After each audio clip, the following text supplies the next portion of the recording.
रात के 11 बज रहे हैं और तुम खाने के ऊपर खाना मुंह में ठुसे जा रहे हो, जैसे ये तुम्हारी जिंदगी का आखिरी खाना हो।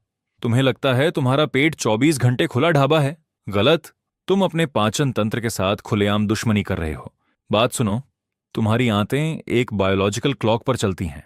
दिन में पाचन तेज, एंजाइम चौकस, खाना बुलेट ट्रेन की तरह आगे बढ़ता रहता है। लेकिन रात को तुम्हारी आंतें घर चली जाती हैं। उन्हें तुम्हारी बिरयानी नहीं चाहिए।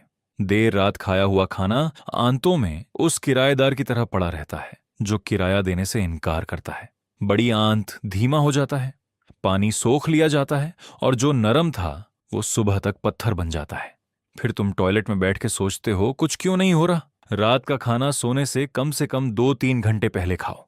तुम्हारी आंतें नाइट शिफ्ट वर्कर नहीं हैं, उन पर ओवर टाइम मत थोपो। तुम सुबह उठे, चाय पी, काम पर गए और वहां भी जाकर चाय ही पी रहे हो। पूरे दिन में पानी का एक गिलास नहीं पिया। तुम समझते हो ये हाइड्रेशन है? तुम्हारी बड़ी आंत इस वक्त थार का रेगिस्तान बना हुआ है। असली बात यह है, तुम्हारी बड़ी आंत का काम है पानी को स्टूल से सोख कर वापस शरीर में भेजना। ये हेल्पफुल है जब तक तुम पानी पीते रहो, लेकिन जब पानी ही नहीं है तो बड़ी आंत सर्वाइवल मोड में चला जाता है और स्टूल से आखिरी बूंद भी खींच लेता है, वैक्यूम क्लीनर की तरह फुल पावर पर। बाहर क्या निकलता है? एक सूखा, कड़ा, पत्थर जैसा नाइटमेयर जिसे बाहर धकेलने के लिए दीवार जितनी ताकत चाहिए। तुम अपने वेस्ट को खुद सीमेंट बना रहे हो। डॉक्टर्स इसे हार्ड स्टूल कॉन्स्टिपेशन कहते हैं। चलो इसे असली नाम देते हैं, वॉलंटरी सेल्फ टॉर्टर। दिन में 8 से 10 गिलास पानी पियो। चाय नहीं, सोडा नहीं, सिर्फ पानी। वो चीज जो आसमान से गिरती है, पियो उसे। जरा अपनी थाली की तरफ देखो। आज क्या खाया? व्हाइट ब्रेड, मैदा के बिस्किट, इंस्टेंट नूडल्स, शायद चिप्स भी। बधाई हो, पूरे दिन का खाना खाया और फाइबर जीरो।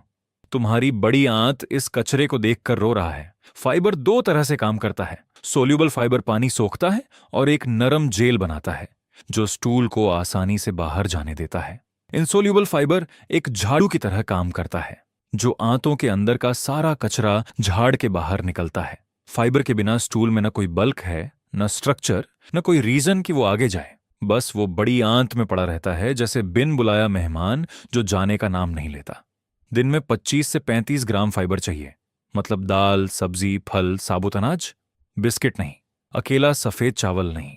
तुम्हारी बड़ी आंत कोई गार्बेज डिस्पोजल नहीं है। खाने के साथ साथ हिलना भी जरूरी है। ये बात तुम्हें अभी तक समझ नहीं आई। 8 घंटे डेस्क पर बैठे, 1 घंटा बस में बैठे, फिर सोफा पर टीवी, फिर सो गए। तुम पूरे दिन फर्नीचर बने रहे और अब कंफ्यूज्ड हो कि आंतें क्यों नहीं हिली। सुनो, आंत वेस्ट को आगे धकेलती हैं पेरिस्टल्सिस से, यानी मसल्स की रिदमिक कॉन्ट्रैक्शंस से, और शरीर की हलचल इन कॉन्ट्रैक्शंस को डायरेक्टली प्रेरित करती है। जब तुम नहीं हिलते, बड़ी आंत नहीं हिलता। इतना सिंपल है ये। जो लोग रेगुलरली एक्सरसाइज करते हैं उनके आंत में खाने को पूरे सिस्टम से गुजरने में लगने वाला वक्त ना हिलने वाले लोगों से 30 से 40% कम होता है। तुम बीमार नहीं हो, तुम बस ह्यूमन शेप्ड सोफा हो। रोज 30 मिनट चलो। तुम्हारे बड़ी आंत को मोशन चाहिए, दो उसे।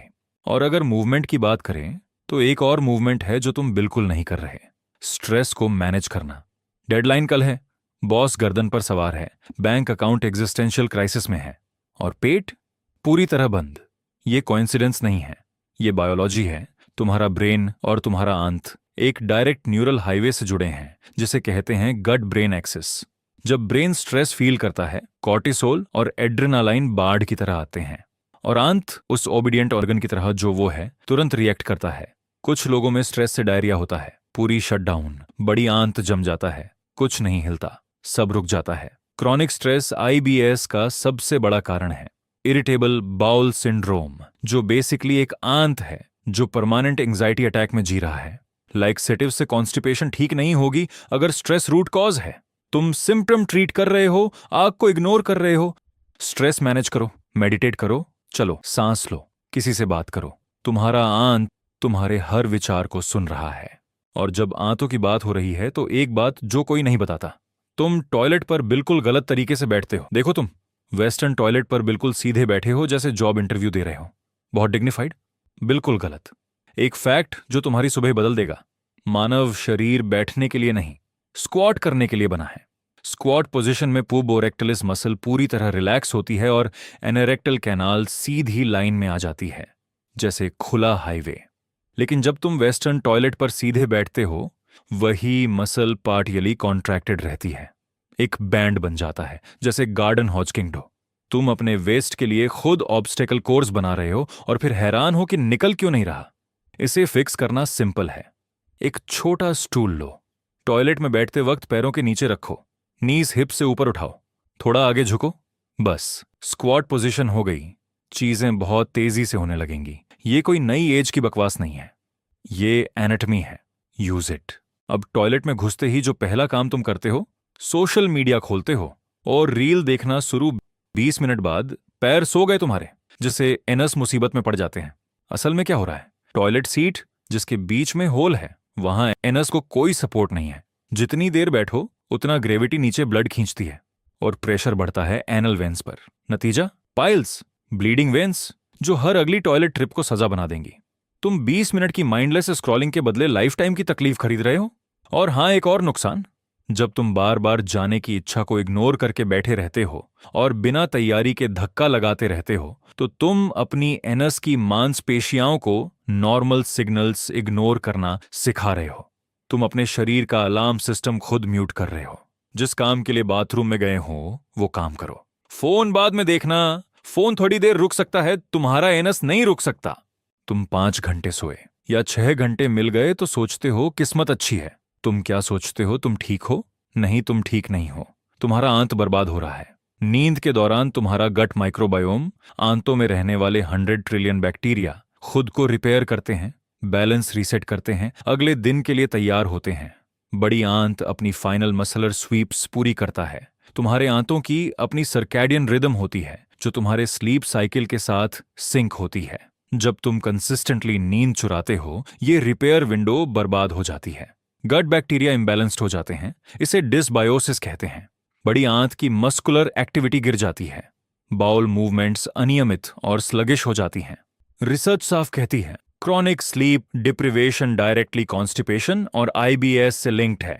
तुम सिर्फ थके नहीं हो, तुम्हारी बड़ी आंत भी थका हुआ है। 7 से 8 घंटे की नींद लग्जरी नहीं है, ये मेंटेनेंस है। तुम अपनी गाड़ी सर्विस करवाते हो ना, अब अपनी आंतों की भी सर्विस करो।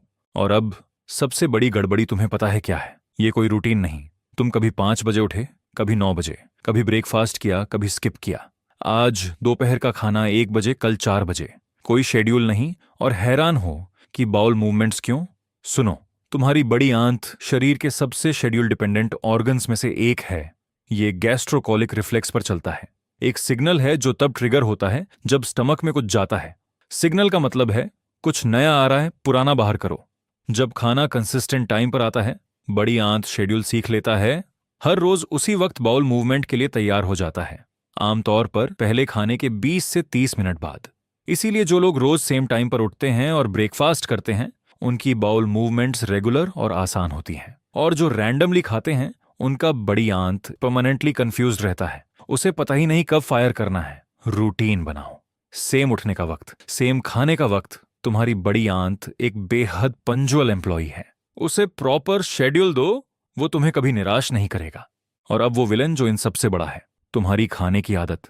सिर्फ फाइबर की कमी नहीं, वो तो बता दिया, बल्कि उस खाने का लगातार सेवन जो खास तौर पर तुम्हारी आंतों को बर्बाद करने के लिए बना है। Packaged biscuits, instant noodles, frozen snacks, chips, fast food, इन सब में फाइबर लगभग शून्य है। रिफाइंड कार्बोहाइड्रेट्स भरपूर हैं, आर्टिफिशियल प्रिजर्वेटिव्स, इमल्सिफायर्स और सीडोनिल्स हैं, और इनमें से हर इंग्रेडिएंट तुम्हारी आंतों के साथ कुछ न कुछ भयानक करता है। रिफाइंड कार्ब्स आंतों में सड़कर गलत बैक्टीरिया को खाना देते हैं, जैसे इमल्सिफायर्स, वो एडिटिव्स जो प्रोसेस्ड फूड को क्रीमी और स्मूथ बनाते हैं, रिसर्च के अनुसार तुम्हारी गट लाइनिंग में लिटरली होल्स डालते हैं और प्रोटेक्टिव म्यूक्स लेयर बर्बाद करते हैं। प्रिजर्वेटिव्स आंतों की बैक्टीरिया को बिना भेदभाव मारते हैं, चाहे अच्छे हों या बुरे। तुम्हारा गट माइक्रोबायोम, वो इकोसिस्टम जो डाइजेशन, इम्यूनिटी, मूड और मेटाबॉलिज्म सब कंट्रोल करता है, हर खाने के साथ, हर पैकेट के साथ। और जब कॉन्स्टिपेशन क्रॉनिक हो जाए तो कब्ज की दवा लेने लगते हो, जो धीरे धीरे बड़ी आंत को लेजी और डिपेंडेंट बना देते हैं।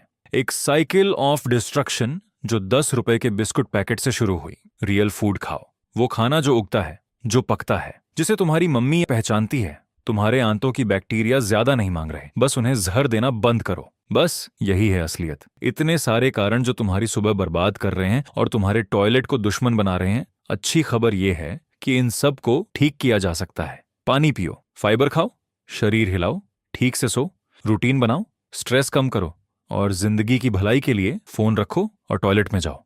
अगर इस वीडियो ने थोड़ा सा भी दिमाग ठिकाने लगाया तो लाइक बटन दबाओ। इसमें टॉयलेट में जोर लगाने से कम मेहनत लगती है और नुकसान भी कम होता है। सब्सक्राइब करो और बेल दबाओ, क्योंकि हम ऐसे ही वीडियो डालते हैं और क्लियरली तुम्हारी गट हेल्थ देखकर लग रहा है तुम्हें हेल्प की बहुत जरूरत है। इसे उस दोस्त को शेयर करो जो काफी समय से कॉन्स्टिपेशन की शिकायत कर रहा है लेकिन रात को मैगी खाना नहीं छोड़ता। मिलते हैं नेक्स्ट वीडियो में।